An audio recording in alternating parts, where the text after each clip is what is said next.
Hi, Assassins. I'm Brooke. And I'm Cami. Welcome to Bookish Realms. We are just two girls who can't stop talking about fantasy books. This is our final episode for Throne of Glass, and we'll cover chapters 44 through 55.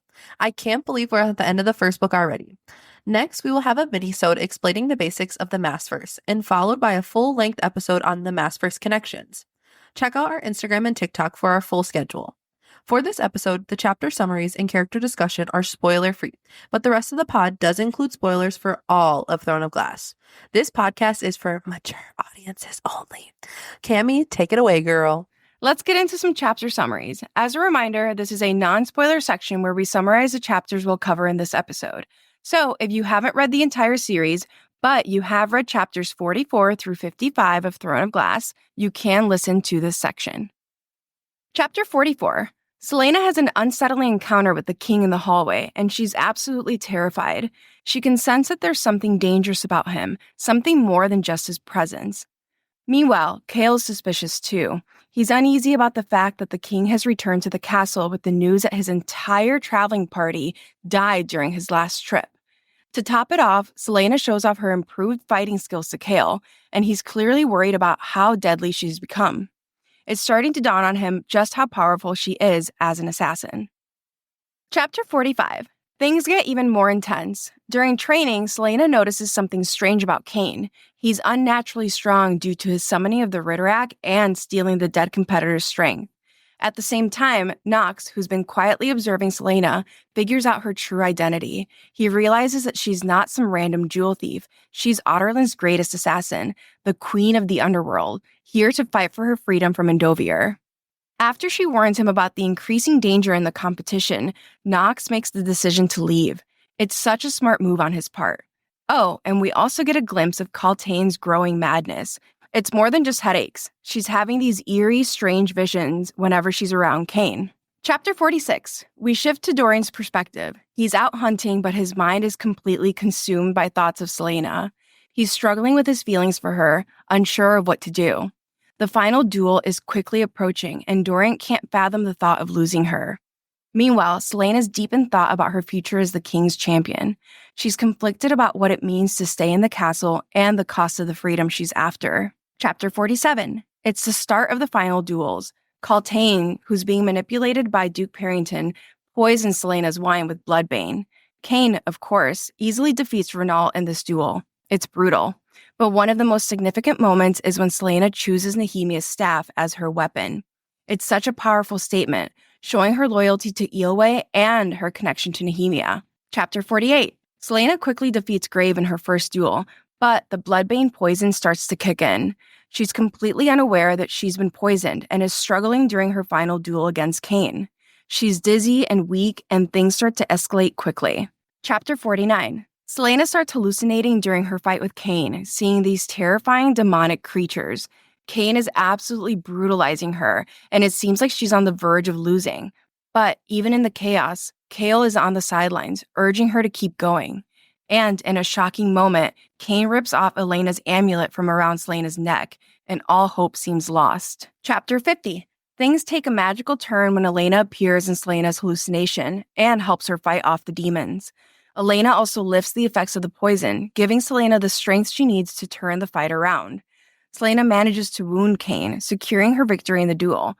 But just when we think it's over, Cain tries to attack her again, and Chaol kills him to protect her. Slay, Captain of the Guard. Chapter 51. Dorian confronts his father about what happened. He's worried about how his father will take Chaol's involvement in killing Cain, and is also trying to protect Nehemia, arguing against using her as a hostage. Surprisingly, the king agrees with Dorian, telling him he won't dismiss Chaol and won't try to use Nehemia against the people of Eelway. Later, when the king is chatting with Parrington, they reveal more about their mysterious plans. They've been testing this dark, dangerous power on people like Cain and Kaltain. This is just the beginning of their experiments. Chapter 52. Nehemia visits Selena and finally reveals her true abilities with word marks. It turns out Nehemia was the one who saved Selena during the duel, and she's been fighting off Cain's creatures for months using the word marks. The two of them agree to keep their friendship strong, even though their paths might lead them in different directions. Chapter 53. Chaol visits Selena, and he's still dealing with the emotional weight of killing Cain. They share a close moment, but things are interrupted when Dorian shows up. Awkward. Selena also makes the difficult decision to break things off with Dorian, choosing to focus on her future as the king's champion and the freedom she's chasing. Chapter 54. Kale and Selena share a quiet moment. He returns to her chambers and the two of them toast to her future. It's a hopeful, introspective scene. But then Selena has a dream where Elena appears once again, reminding her of the greater purpose she's destined for as the king's champion. Chapter 55. Selena officially signs the contract to become the king's champion. The king, of course, makes his usual threats, warning her that if she fails, her friends will die. It's a heavy burden, but despite everything, Selena feels a sense of accomplishment. She's one step closer to her freedom, and the next phase of her journey is just beginning. Welcome to Character Discussion. Since this is our last episode for Throne of Glass, this character discussion will recap each main and side character and how they developed over the book, as well as some lingering questions we have about the characters. This section will still be spoiler-free. Let's start with our main characters. All right, Assassins, let's talk about the one and only Selena Sardathian, aka Lilia Gordania, aka Elentia. Our sassy, deadly, and fabulous heroine from Throne of Glass. This girl isn't just slaying enemies, she's slaying everything. Style, sarcasm, and swordplay. Selena has got it all. We first meet her in the absolute worst place imaginable, the salt mines of Endovier. She's looking pretty rough, but don't get it twisted. Beneath those rags is the most feared assassin in Otterland, locked up for doing what she does best, causing mayhem. How did she end up there? Buckle up, because Selena's backstory is a whole ass roller coaster. When Selena was just 8 years old, her life went up into flames, literally. The king decided that her parents needed to, well, lose their heads. Nothing like a little royal murder to ruin your childhood, am I right? But just when everything seemed hopeless, in swoops Arobin Hamel, the king of assassins himself, pulling her out of the icy river. And Arobin, let's just say he knew a diamond in the rough when he saw one. Under Arobin's care, if you want to call it that, Selena becomes the most dangerous assassin in the land. Years of brutal training turn her into a lean, mean killing machine. But here's the twist. Even as she's out here collecting bounties, she's still got a soft spot for music, beautiful clothes, and yup, falling in love. Enter Sam Cortland. Ah, sweet doom Sam. Rest in peace, king. Now let's talk about the wild ride that is Selena's journey in Throne of Glass. She starts off with one goal, freedom. But as it turns out, life has much bigger plans for her. Selena struts into the glass castle, ready to dominate the competition for King's Champion. And she doesn't just slay on the battlefield, she slays on the dance floor too. We love a girl who can kill with a smile and looking good doing it. The competition heats up, and so does the villain drama. Enter Kane, the human embodiment of bad vibes, complete with a Ritterak pet. But Selena, she's not about to let some off-brand necromancer mess with her moment. Our assassin isn't just winning competitions, she's catching feelings too. And not just for anyone, but Prince Dorian himself. Forbidden romance? Check. A prince who loves books? Double check. Dorian's got it bad, and we're here for it. Selena's out here living her best life, juggling both a prince and a captain. I mean, when in doubt, why not have both? Period, sis. Then there's Nehemia, the secretive princess with enough emotional depth to fill Selena's entire dagger collection. Their friendship is everything. I'm talking hashtag serious friendship goals. And let's not forget about Fleetfoot, the fluffy, four-legged MVP of the series, because every assassin needs a loyal doggo by her side. Against all odds, Selena emerges as the king's champion. 4 years of following his rules, and she's free. Or is she? Spoiler alert, life is never that simple. Just when she thinks she's got a handle on things, the real challenges begin. This girl seriously cannot catch a break. Now, let's talk about some questions we're all dying to know as we head into Crown of Midnight. 1. What's up with this forehead tattoo everyone's obsessed with? The king, Nehemia, and everyone side-eyeing, it's like it holds the secret to life itself. 2. How is Selena supposed to follow orders from the same king who literally orphaned her? That's some next-level emotional whiplash. 3. Team Dorian or Team Kale? Or will Selena choose herself and leave both of these boys on red? Either way, this love triangle is heating up, and I'm not mad about it. 4. Will the King of the Assassins make a comeback? And if he does, how awkward is that reunion going to be? Because, let's be honest, Arobin doesn't do normal family dynamics. 5. And finally, what's the deal with these word marks? Is Selena going to keep dabbling in ancient magic and undead creatures, or will she leave that drama behind? Knowing her, probably not. On to the next. The one, the only Crown Prince Dorian Haviliard, or however the fuck you say it, of Otterlin. From princely charm to family drama and just the right amount of rebellion, Dorian isn't your typical heir to the throne. He's not just another royal pretty boy. This guy's got layers. Think of him as an emotional onion, a really attractive one. So, we first meet Dorian on a mission that's basically the fantasy version of Survivor, Assassin's Edition. He's out there recruiting Selena Sardathian, the deadliest assassin around, for his father's twisted competition. Right away, we know Dorian's not your average prince. He's charming, playful, and honestly, not super into the perfect royal puppet thing. If he had a slogan, it'd probably be, "I'm here for a good time, not court politics." From the jump, it's clear that Dorian has zero patience for courtly nonsense. Imagine a cat being forced into a bath. That's Dorian at a royal dinner. He'd much rather be curled up with a good book in a quiet corner than playing political chess with the nobles. This prince is so over it. And who can blame him? Court life is dull, his father's terrifying, and everyone's just waiting for him to mess up. Speaking of his dad, whoo child, Dorian's relationship with King Dad is a disaster. It's giving major, I'm not mad, I'm just disappointed vibes. Except his dad is always mad. And Dorian, well, his love language is pissing off his father. Nothing makes Dorian smile quite like watching steam come out of King Haviliard's ears. But beneath the sass, there's real tension here.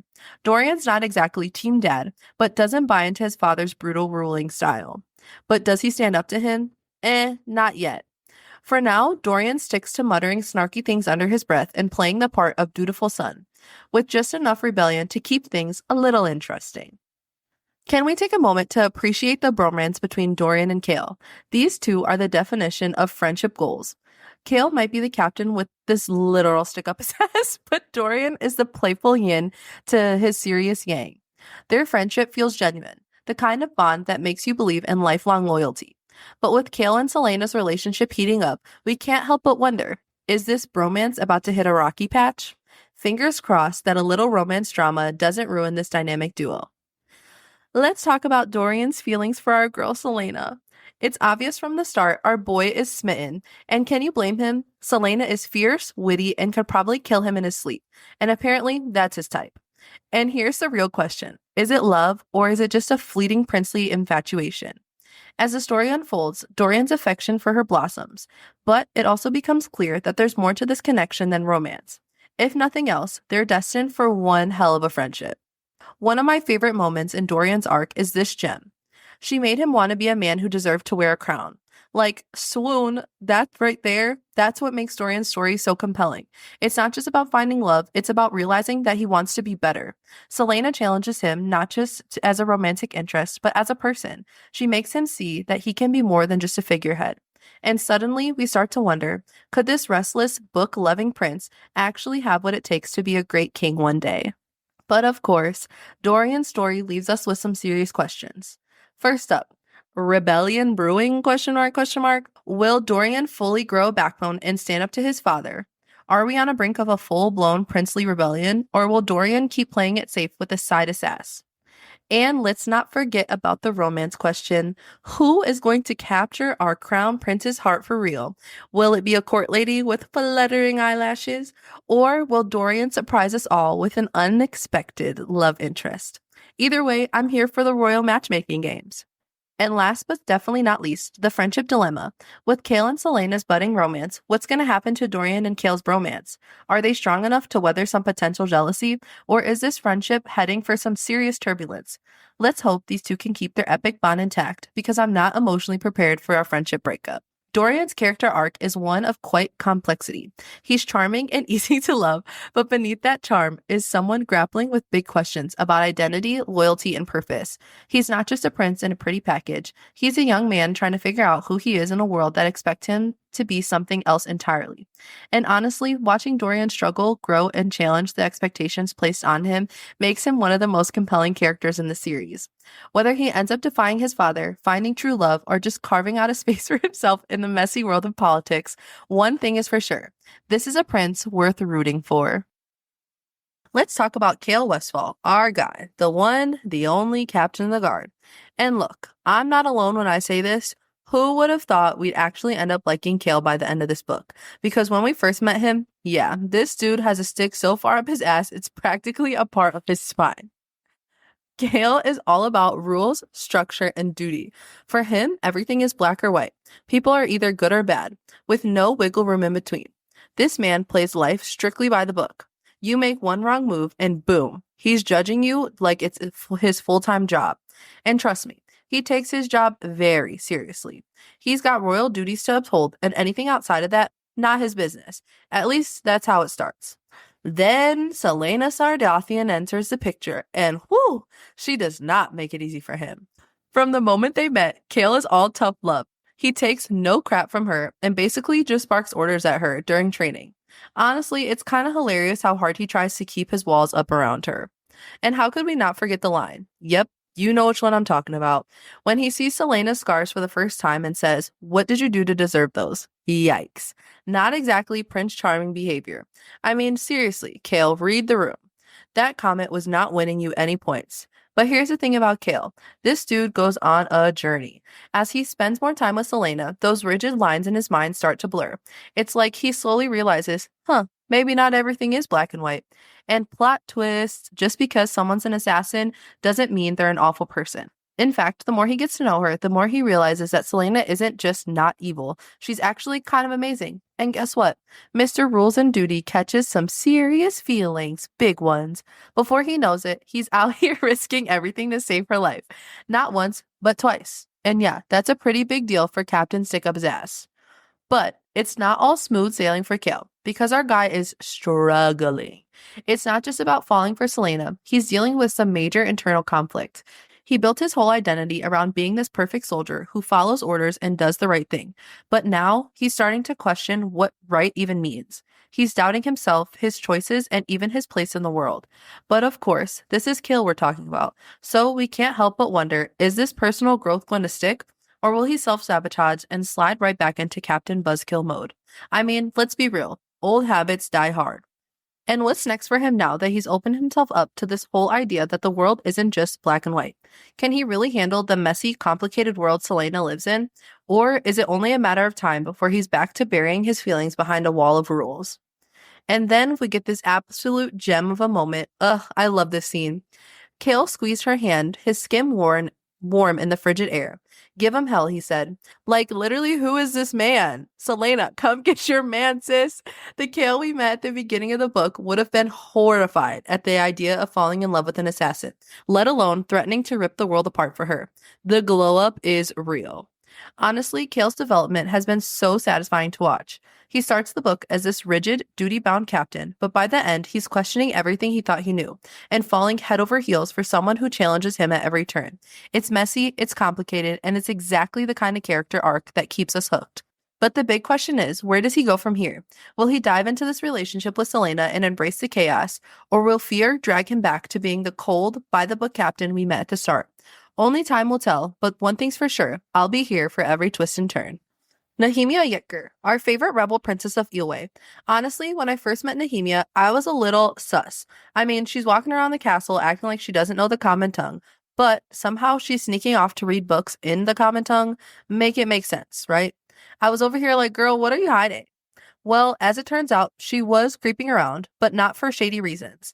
Nope, Nehemia was basically playing Magical Defense Squad to stop Kane's demons from slipping through the cracks of reality. You know, casual princess stuff. Now let's talk about what makes Nehemia so awesome. First off, this girl is fierce. She's not just lounging around the palace, she's on a mission. She loves her kingdom, Eelway, with her whole heart and will stop at nothing to protect her people. The king, she knows that man is up to no good. She can't quite put her finger on the full picture, but she's not here to play nice with tyrants. She literally says, "My love for Eelway drowns out my fear for the king of Otterland." That's the kind of bravery we love to see. And here's where things get spicy. Nehemia has access to word magic. Yep, ancient magic that lets her peek behind the veil of our world and see what's lurking in the shadows. The history of this magic has been passed down through her family for generations. But Nehemia admits she's still figuring it out since her schooling isn't complete. And the wild part, she's got access to this power even though magic is technically outlawed. Like, girl, how are you pulling that off? One of the things I've loved most is seeing Nehemia and Selena's friendship blossom. They've built something so solid through this story. It's been a joy to watch. But now we've got some lingering questions. Question 1. Retribution. We know Nehemia isn't a fan of the king because, hello, the man's been killing her people. But will she get justice for Eelway? And if she does, what will that even look like? 2. Friendship goals or friction ahead. With Selena working for the king now, will their friendship survive? Or will their bond start to crack under the pressure? 3. The magic mystery. Will Nehemia finish her schooling to learn more about word magic? And how is she even using magic when it's banned? Something's not adding up and I need answers. Nehemia is one of those characters who has layers. She's not just a princess, not just a rebel. She's someone who cares so deeply for her people that she's willing to risk everything to protect them. And even though she's fierce, she's also got this softness to her, especially when it comes to Selena. I have a feeling there's so much more to her story, and honestly, I can't wait to see where it goes. Cain, the big bad villain of Throne of Glass. Now look, we all know this guy is dead. Thank you, Kale, for that epic takedown. But let's dive into this character because honestly, he's the kind of villain we just love to hate. So, who is Cain? He's basically the embodiment of all things creepy and malicious. This dude is summoning demons, battling his own inner demons, and trying to take down an assassin who literally kicks his ass. Now, the real questions we need to ask ourselves is, how did Cain know how to summon demons? I mean, who taught him this? Is there a villain handbook we're missing? Let's just hope all those demons are back where they belong, because they definitely don't belong in the same realm as our girl Selena. But you know what? For all his attempts at being a formidable foe, Cain is just, let's be real, forgettable. He's got no depth, no real backstory that makes us even remotely care about him.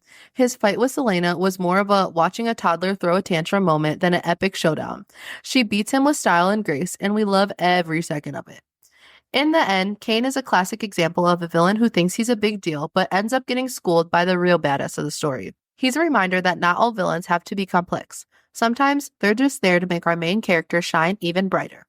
So Cain, thanks for playing, but it's safe to say you won't be missed. For the side characters, we will discuss some questions we have for them going into Crown of Midnight. Elena. What significance does Elena's backstory hold for the current events in Otterland? How do her choices as a queen resonate with the challenges Selena faces?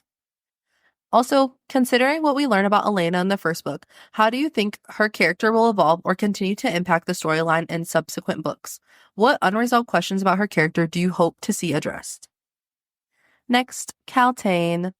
How does the king's control over Caltaine manifest in her headaches? Do you think she realizes the extent of his manipulation, or is she blinded by her ambition? 2. What does Caltaine's final interaction with the king and Parrington foreshadow for her character in the next book? Is she on a path of self-destruction, or could she find a way to reclaim her power? Lastly, we have the king and Parrington. What the fuck do they have going on? Mental manipulation, physical manipulation. Actually, what the fuck are they doing? Like, I have so many questions. And I'm sure as the reader reading this the first time, you're like, excuse me. Hello. Anyways, as we wrap up our character discussion, it's clear that the journey of Selena, Dorian, Kale, Nehemia, and the rest have been nothing short of exhilarating. From Selena's fierce evolution as the king's champion to Dorian's struggles between duty and desire, each character has left us with questions and theories as we gear up for the thrilling adventures in Crown of Midnight. Will Selena embrace her destiny, or will the past haunt her? Can Dorian break free from his father's grasp? And what's next for Kale in his quest to find his identity? And let's not forget the ominous shadows lurking around Caltaine and the king.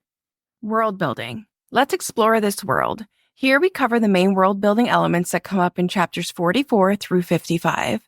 We'll revisit these places and world building elements in other episodes. For today, this section is not spoiler free, so if you haven't finished the entire series, please do not continue. But please come back when you have. In episode 4, we introduce the concept of word marks and how they serve as an ancient system of symbols, deeply intertwined with the magical and cosmic forces in Throne of Glass. As the series unfolds, it becomes clear that these symbols aren't just remnants of a lost time, but keys to immense power and gateways to other worlds. But now, with Nehemia's revelations at the end of the book, we're diving even deeper into the complexity and hidden history of the word marks. First, let's revisit the fact that Nehemia has been secretly aware of the word marks all along. As she confesses to Selena, her family has passed down the knowledge of these symbols for generations. Nehemia even used them to save Selena's life, banishing the demon that attacked her during the duel. This adds layers to the secrecy around the word marks, showing that while they are extremely powerful, they're also incredibly dangerous. Nehemia's role in banishing demons that were summoned by Cain through the word marks show us just how volatile these symbols can be when used improperly, or in the wrong hands. Nehemia's comment that magic calls to magic is so interesting because it echoes the like calls to like sentiment that's used in the ACOTAR series. This idea of magical forces being drawn to each other suggests a deeper connection between different types of magic, and maybe even across SJM's universes. We're releasing our What is the Massverse episode next week and can't wait to get into all of that. One of the major new insights Nehemia offers is that the word marks don't just summon creatures from the other world.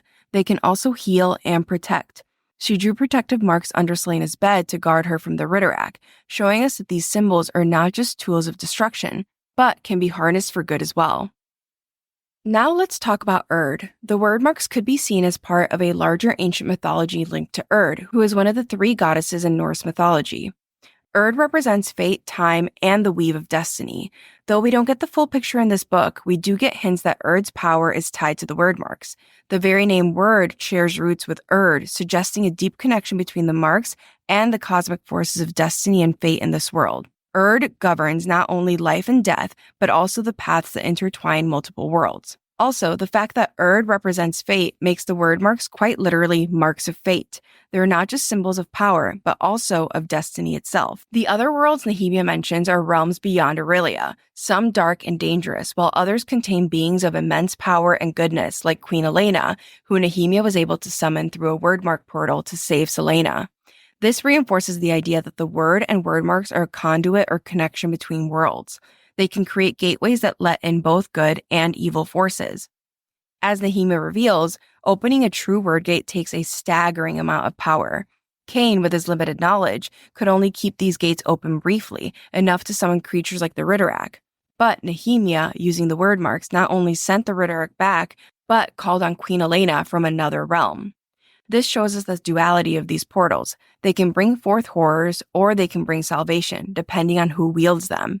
So, as we wrap up this section, we see that the word marks are much more than just a magical alphabet. They're a reflection of the world's deeper mythology, tied to gods like Urd and capable of influencing fate and realms beyond Aurelia. With Nehemia's new revelations, we now understand that these marks are at the heart of the cosmic struggle between good and evil, life and death, and they play a pivotal role in shaping the events not just in this world, but maybe even across the Massverse.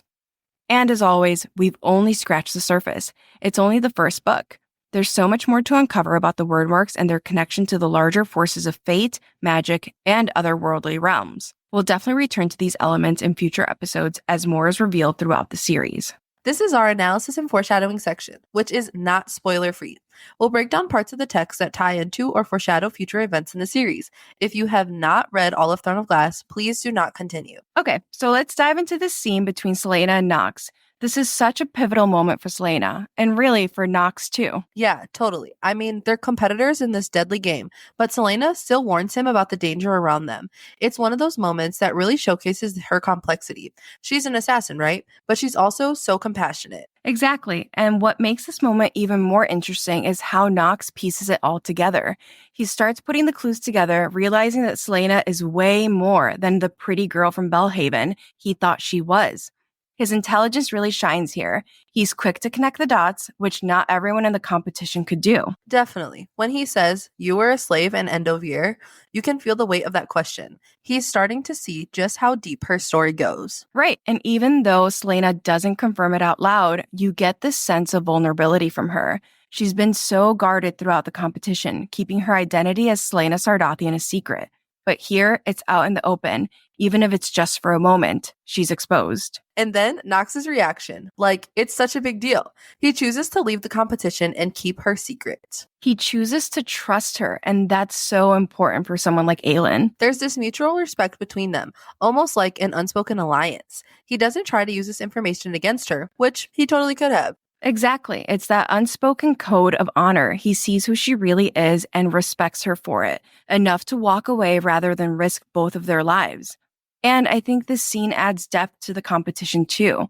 It's not just about survival, it's about these relationships that develop in the most unlikely of places. And can we talk about that last bit where Nox says, "Little did I know that the blonde haired girl was queen of the underworld."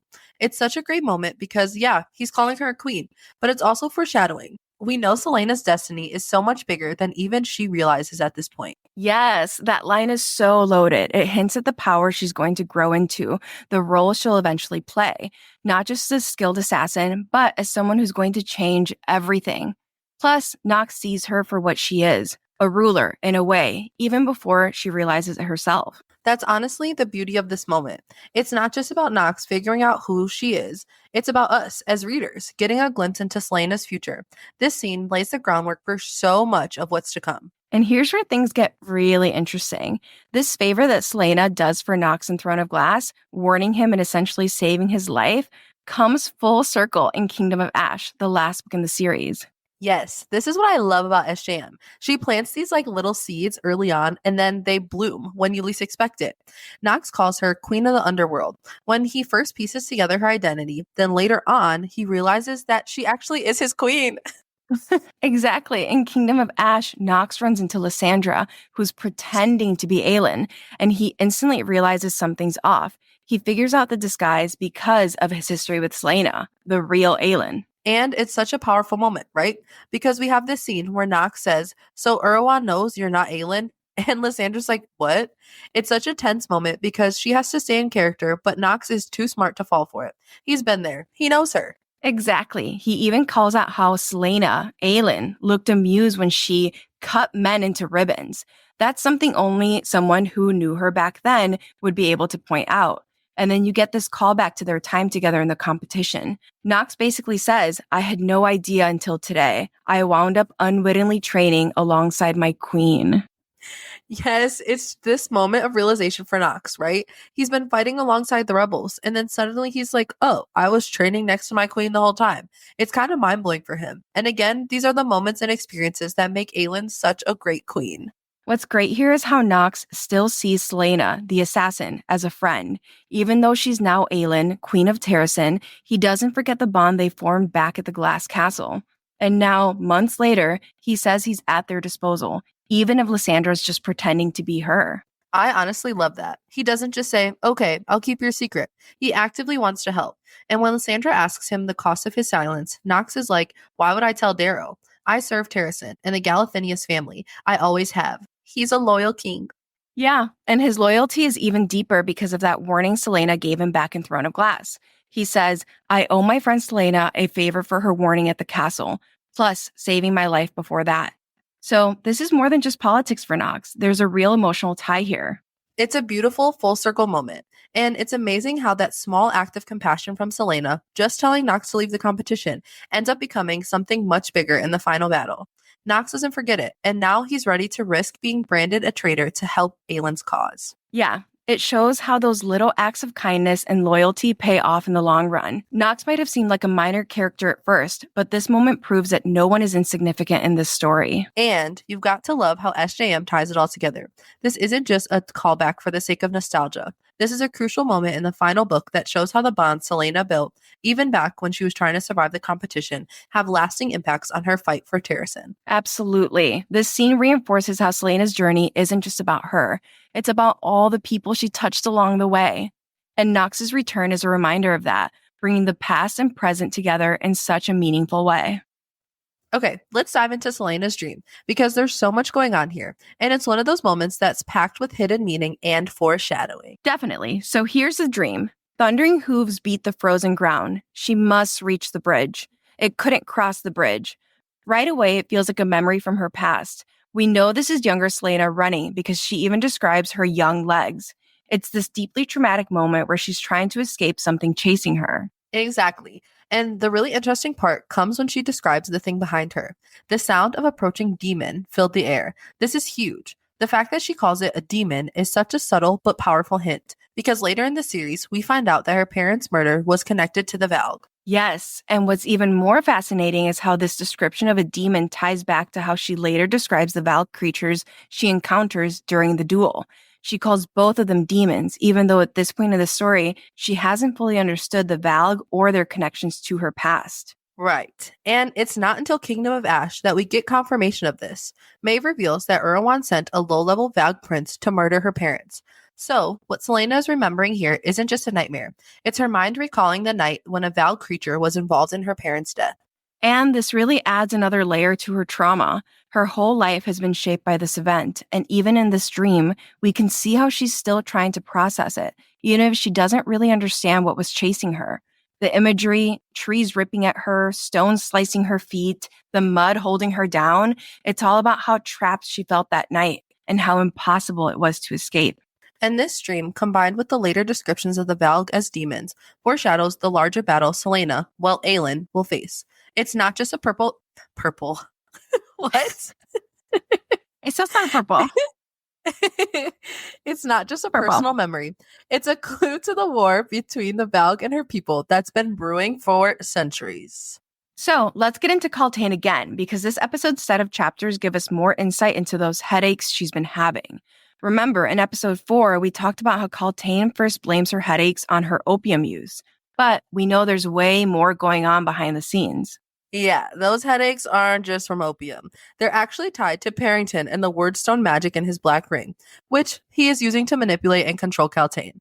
And we start to see the physical toll it's taking on her. It's literally draining her energy, giving her these headaches, and making her feel like she's losing control. Exactly. What I love about this scene is how SJM gives us these subtle clues about Kaltain's deeper connection to magic, even if it's not super obvious yet. She's sensitive to magical forces, even though magic has supposedly been blocked in Otterland for years. But her headaches and then this weird moment she has with Kane in the hallway are definitely not just side effects of opium. Let's look at the text again.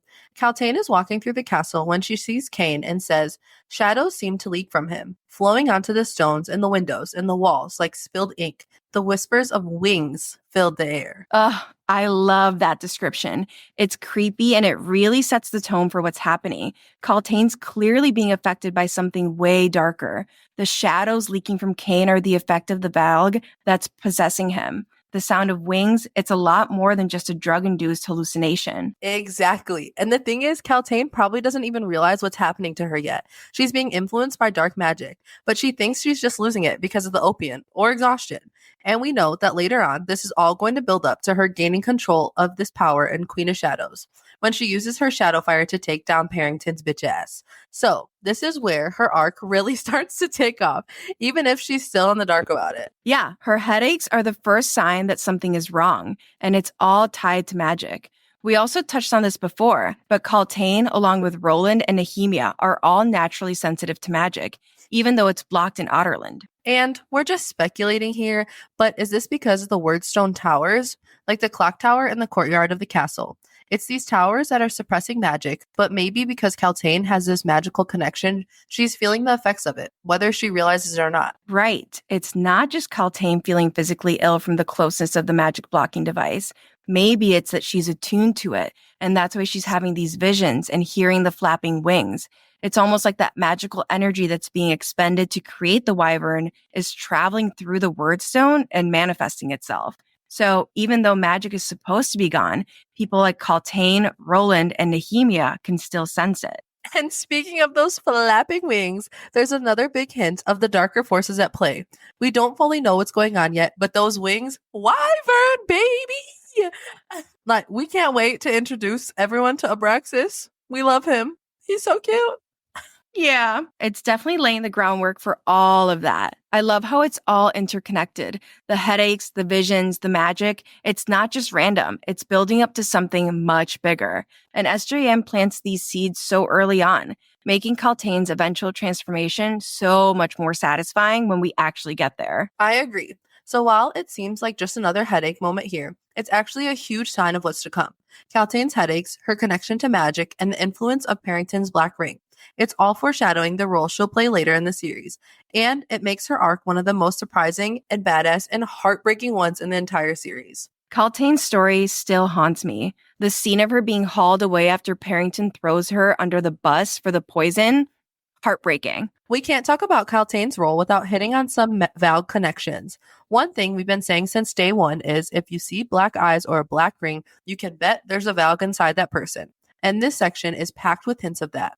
Let's start with the king's description because, wow. Yes, right away we get this powerful quote. There was a darkness in his eyes that felt cold and foreign, like the gaps between stars. Could one man destroy a world?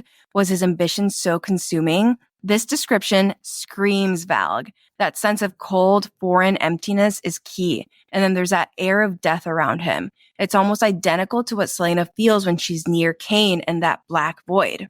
We'll also touch on a lot of the language used here in our Massverse episode for this book. And speaking of Cain, remember how we've talked about those Valg shadows that Kaltain could see? So spooky. What I love about that is how it connects to what we see later with the Valg demons, especially when Celaena's drugged during the duel.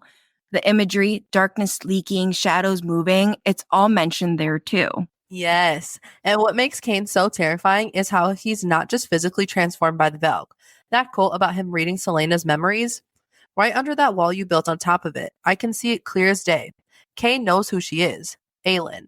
The Valg's ability to dig into your mind, your memories, and even your pain, that's just chilling. It's super important because it foreshadows how the Valg will later invade the minds of so many others. Cain gets a peek into Celaena's past, her lineage, and even her connection to her father. It shows the true terror of the Valg, how they exploit not just your body, but your soul. We will touch on the similarities of that mind-reading power to another character in the Massverse during the Massverse episode 2. Let's talk about the duel. Celaena's description of the creatures she sees, the dead, demons, monsters, they wanted her. They called her name. She's drugged, but she knows these things are real. They exist just beyond the veil of her world. And the way they call her a dangerous name, another foreshadowing moment for her identity as Aelin. I love how this moment builds on the creeping sense of otherworldly dread. It's not just hallucinations. She's seeing into a different world, and the way the Valg demons are portrayed here foreshadows the absolute nightmare we get with them later on in this series. All right, let's dive into this pivotal duel. I want to start with an analysis of this moment between Celaena, Chaol, and Nehemia right before the duel. There's this really interesting symbolic exchange that sets the tone for what's about to go down.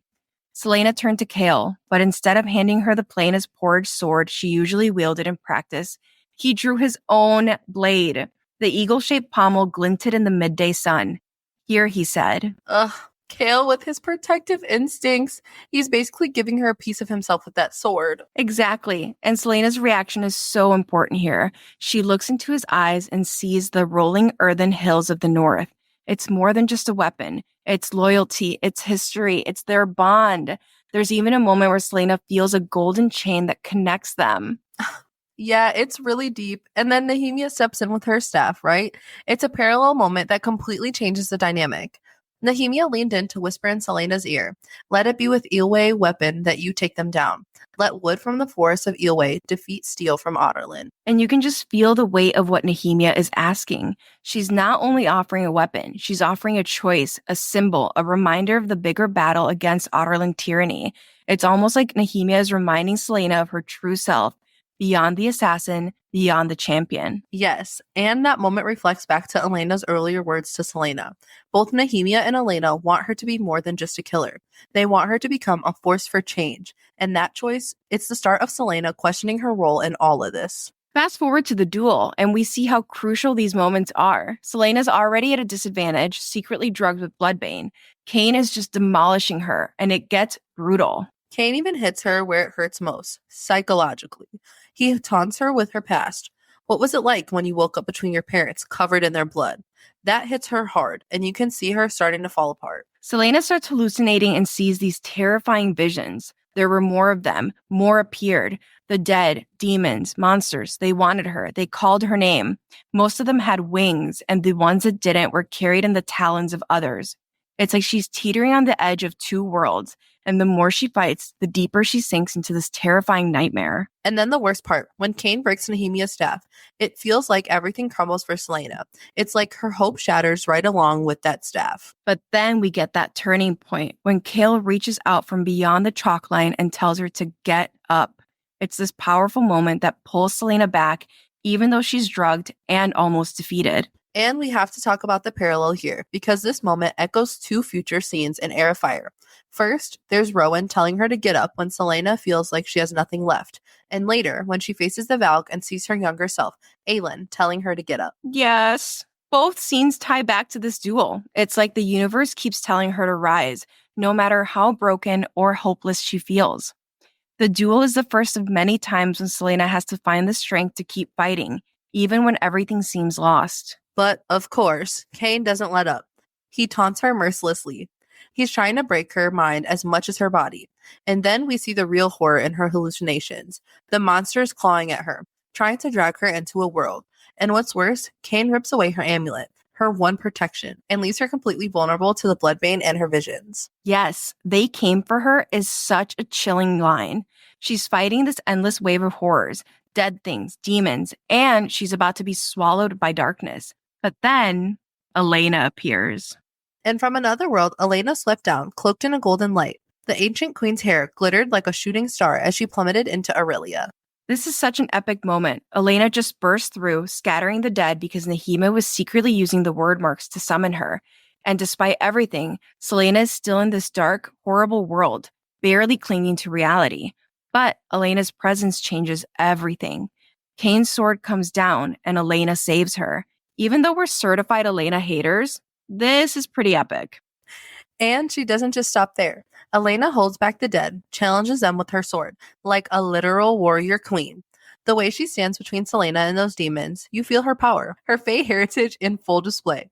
The golden light she creates is such a powerful image of protection, along with the crown of stars that glittered atop Elena's head, her silver armor shining like a beacon in the blackness. We'll talk about all the language surrounding Elena during the Massverse episode too, because it is so interesting. But as powerful as Elena is, she tells Selena, I cannot protect you.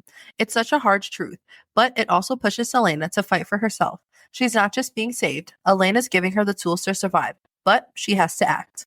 Exactly. Elena removes the poison, freeing Selena's mind, and Selena reaches for that broken staff.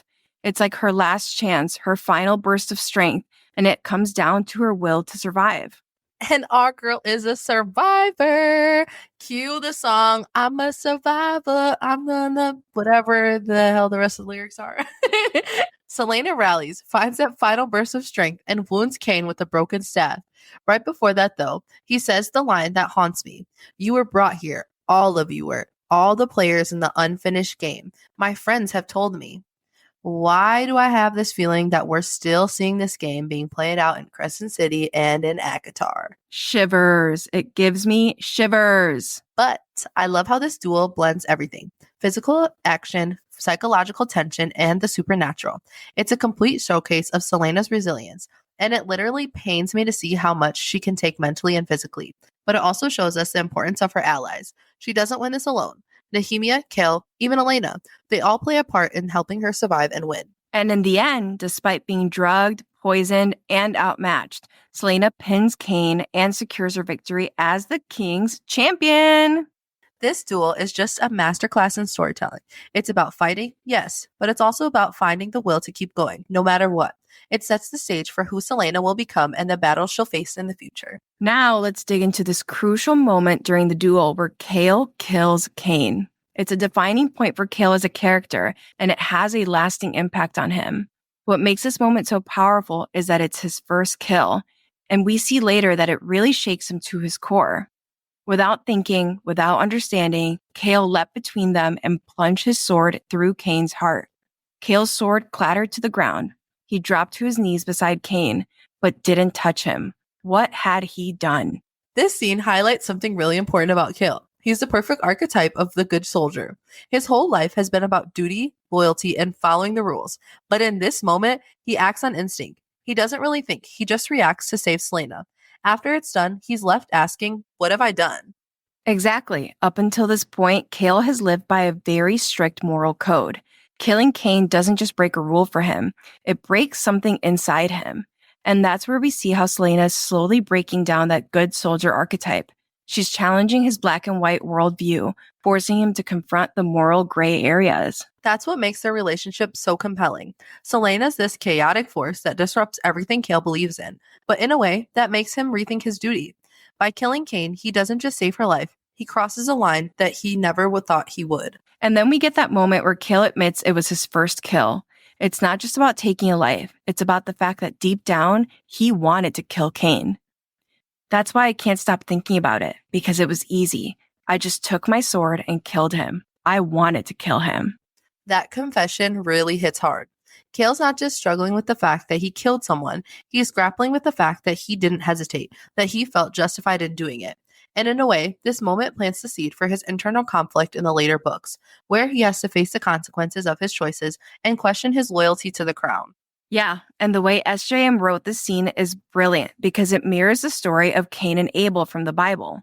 Cain, whose name literally means acquired or possessed, kills his brother out of jealousy and rage. In Throne of Glass, Cain is driven by similar dark forces. He's possessed by something larger than himself, tied to the power of the word marks and the Valg.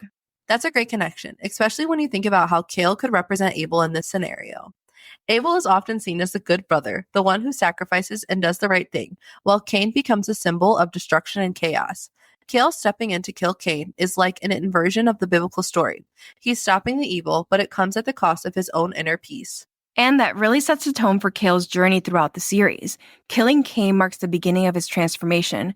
He's no longer just the dutiful captain of the guard. He starts to question his role in everything, especially as Selena continues to challenge him. And of course, Cain's name being associated with spear or weapon fits perfectly because he becomes the weapon of darker forces in the story.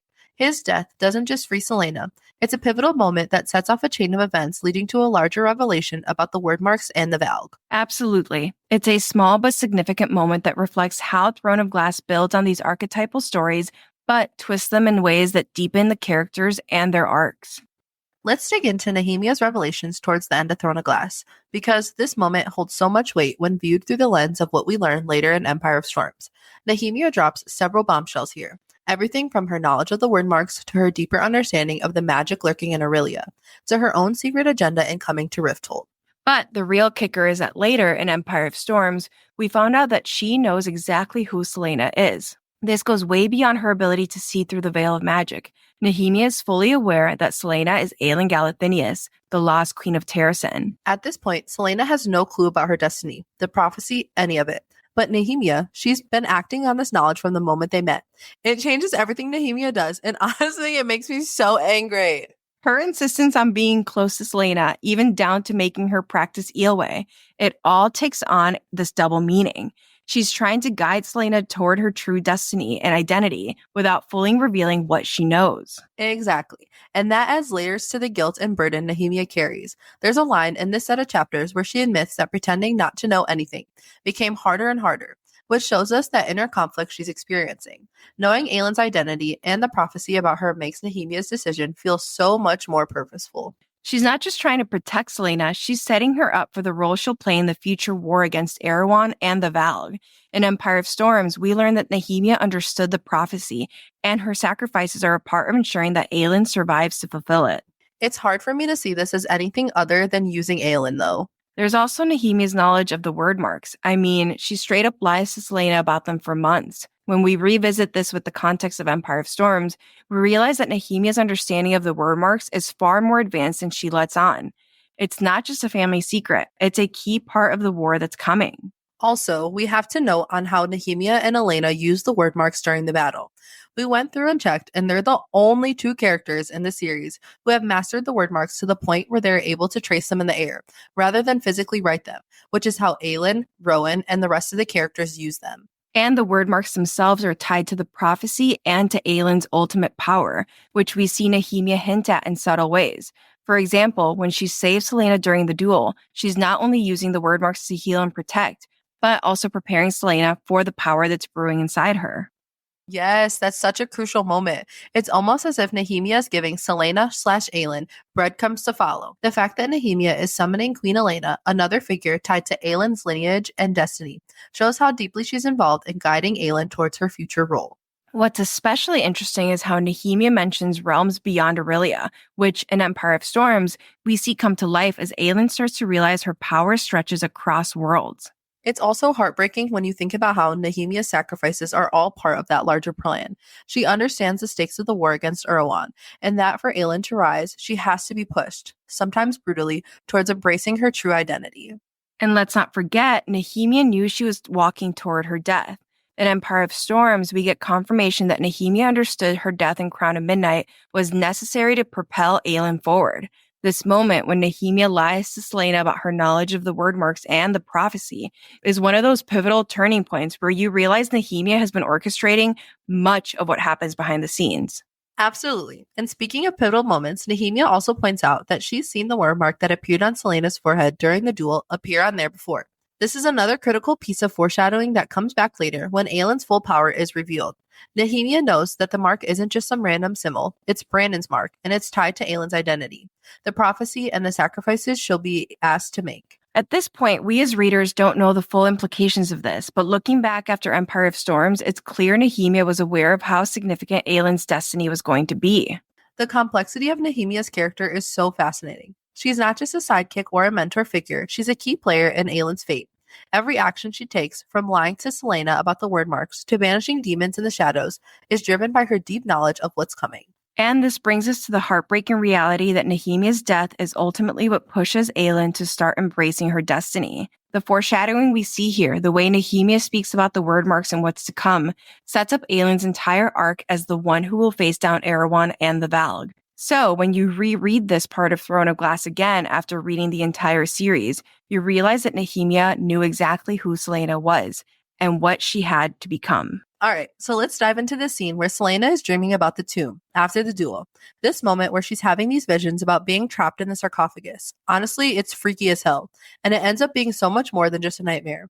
By the end of Empire of Storms, she's actually imprisoned by Maeve in that iron coffin, like a box. It's just chilling when you connect the dots. She dreams of being trapped, and then it becomes her reality later in the series. And it's not just the feeling of being trapped physically either. There's also this moment in the dream where she sees a fearless young woman with golden hair and a crown far too heavy for her to bear. Like, that's literally her future self. That line's just screaming foreshadowing. She's facing herself, the queen, and the overwhelming burden of her future. She doesn't know it yet, but it's so spot on. Exactly. And that crown too heavy for her to bear, it's just wow. I mean, she's not only the queen of Terrasen, but also the most powerful magic wielder in existence. The weight of that power, that responsibility, it's all right there, being teased. And then Elena comes in with the "you could rattle the stars" line. Every time I read that, I get chills. Elena knows Selena has the potential to be even greater than she was. And that's saying something because Elena's no small deal.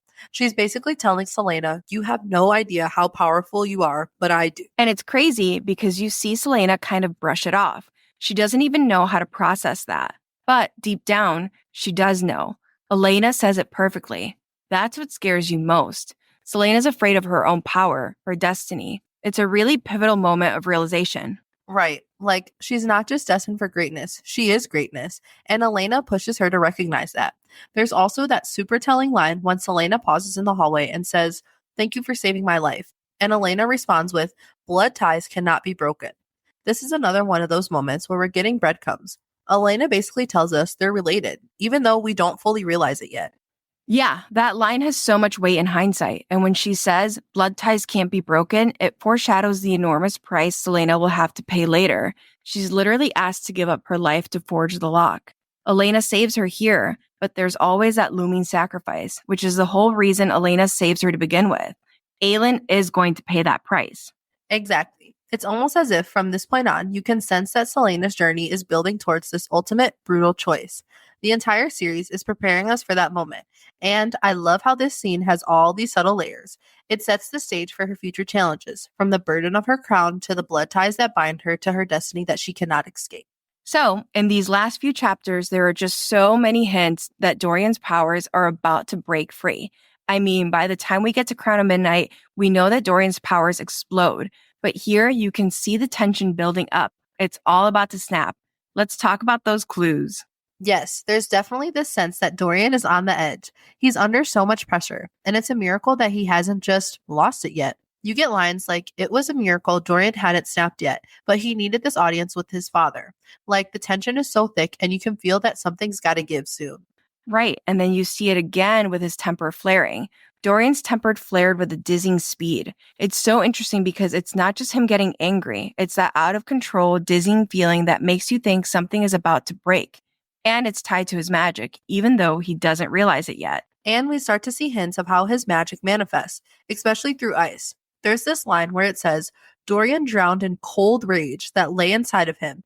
Cold rage. Like, it's literally in the text. He's got this icy magic building up, and it's connected to his emotions, especially his anger. Exactly. There's this moment where he brushes a finger down Selena's cheek, and it's icy. His finger was icy, but she held in her shiver. It's subtle, but it's there. His magic is just beneath the surface, slipping out in these tiny moments that no one really notices. Selena holds back a shiver, but we're meant to pick up on that chill, and it's like the first real sign of what's coming. And we also see it again when Dorian walks in on Selena and Kale. The air literally turns cold when he shows up. That moment when Kale pulls away from her and the text says, the air had turned cold and Selena's skin pricked as his warmth vacated her body. Dorian's presence changes the temperature and you can almost feel the magic in the room before anyone even knows it's there. Yes, that coldness is tied to him, to his powers, but also to how he's feeling emotionally. He's struggling with his feelings for Selena and his friendship with Kale, and there's just this growing tension between the three of them. When you combine that emotional struggle with the hints of his ice magic, it's like a storm is brewing, and we know it's only a matter of time before Dorian snaps. It's amazing how subtle yet deliberate these hints are. You can tell that SJM is slowly building towards this huge reveal, and it makes the moment when Dorian's powers finally come out that much more powerful. It's not just about him having magic, it's about how that magic has been simmering under the surface, tied to his emotions, and especially his anger and sense of helplessness. Totally. And we'll see that play out even more in Crown of Midnight when he finally can't hold it back anymore. But for now, these chapters are just brimming with those little hints like, hey, something's going on here. Pay attention. And when you look back, it's so clear that his ice powers are linked to the cold, his emotional turmoil, and this inevitable snap that's coming. So, in this section, we get a lot of subtle but important details about the king's plans to test the power and the way he fixates on Brandon's mark on Selena's forehead.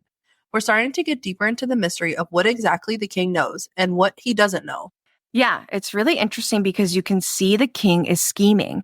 He's testing the power in the castle, but what's key here is that he doesn't really know what Brandon's mark means. Quote, the king traced a mark on the glass arm of his seat. He was well versed in word marks, but he'd never seen one like hers. He would find out, and if it were an indication of some fell deed or prophecy, he'd have the girl hanging by nightfall. Seeing her thrash about while drugged had almost convinced him to order her death.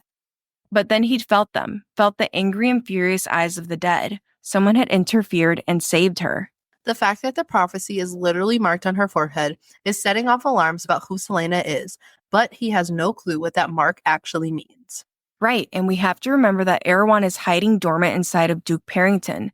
Erewhon's presence is a huge threat, but at this point in the story, he's not actively aware of everything happening in the castle because he's still lying in wait.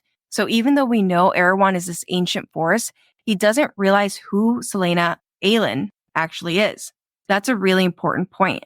And because they don't understand the significance of the mark, it gives Selena, well, Aelin, this edge, even if she doesn't fully realize it yet. The king might be testing power, but he's missing a critical piece of the puzzle. He's experimenting, looking for ways to grow his control, and he has no clue that the person with the true power is standing in front of him. It's such a clever bit of foreshadowing. The king and Erewhon are both obsessed with domination and control, yet they completely overlook one of the biggest threats to their plans.